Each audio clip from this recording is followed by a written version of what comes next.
Are you like most people? Is your life a soap opera? Stay tuned.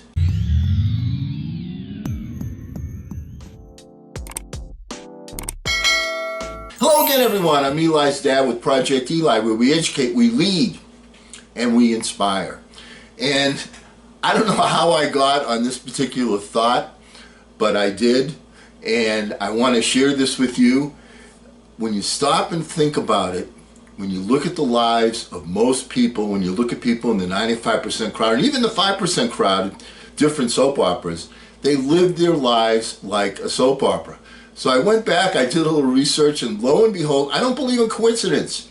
So let's get right to it. Let's talk a little bit about how people's lives are like a soap opera. And this is from the year, right around the turn of 2000. The most popular, the 9 most popular soap operas. I'm going to go over four or so of them today. Next time we're going to go over the other ones. All right, these are the bad ones, and we're going to go over the good ones. So let's talk a little bit about soap operas. The first one, the most popular soap opera of the day in the year 2001 was The Young and the Restless. Hello, McFly. Stop and think about it. What with people that get out of school, they're young, they're restless, they're looking for distractions, they're looking to latch on to things, they're starting something new, they're young, and they're restless, all right? And this is the time when you as a mentor, for those of you that are mentors, can kind of form, people's minds are like clay at that point, they can be formed. That's a really good time if you see somebody that's a potential superstar. Grab a hold of that person. Somebody did that with me. You know, when you're young, when there's less to unlearn, all right, that's a really good time to be a mentor. So people are young and they're restless at that particular time in their lives. Would you agree with me on that? Okay, the number 2 soap opera at that time, The Bold and the Beautiful. Isn't that what people are trying to do at that particular time? They're so concerned about appearances. They're so concerned about getting a new partner, a mate, a marriage, latching on with somebody. And this is a natural thing. I'm not saying, good or bad in this particular, but the bold and the beautiful. All right, but you're looking for someone that is exciting to you, someone that's bold, someone that's beautiful, someone that you can latch on to, the bold and the beautiful. And then once you have that, you move on to soap opera number 3, The Days of Our Lives.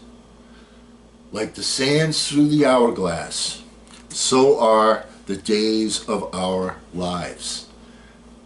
Too many people get into that. I mean, they're excited, they're out of school, they're trying something new, they get into a routine, and then they stick with that routine forever and ever and ever, and they get on the treadmill of society, and just like the sands from the hourglass, which are the same, so are the days of their lives.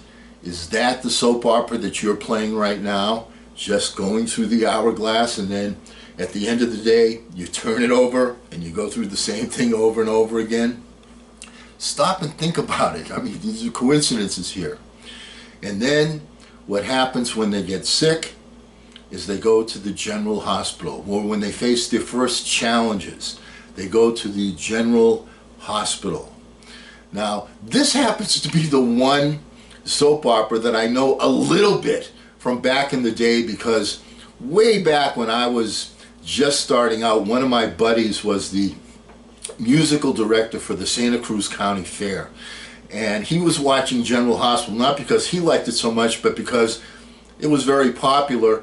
And there was one of the players in the TV show, Rick Springfield, was also a singer, and he made an effort to get Rick Springfield to come and perform at the fair. So we would watch it every day, and he would be excited about Rick Springfield, and he did get Rick Springfield to perform, and he had a really big crowd, so he was very successful. So I know a little bit about General Hospital, but the point is, what people do is they tend to latch on to the general feelings that people are They want to cling to the status quo. That's why they go to the general hospital. They're looking for general information. They're not looking for specificity. They're not looking to specialize. They're looking to, what is everybody else doing? I'm going to follow the status quo. So we've gone over 4 different soap operas in today's session. The Young and the Restless, you start out there. The Bold and the Beautiful, that's who you're looking for. The Days of Our Lives, like the sands of the hourglass. Do people get into a rut? Are they the same thing every single day? And then when they run into challenges, they don't look for a new solution. They go to the general hospital to see what everybody else is doing. And you don't always find a solution when you do that. Next time we get together, we're going to go over some more positive soap operas, okay? The soap operas you should be embracing, okay? At least, inside. And until that time, remember, hey, don't ration the passion, fashion the passion. I'm Eli's dad.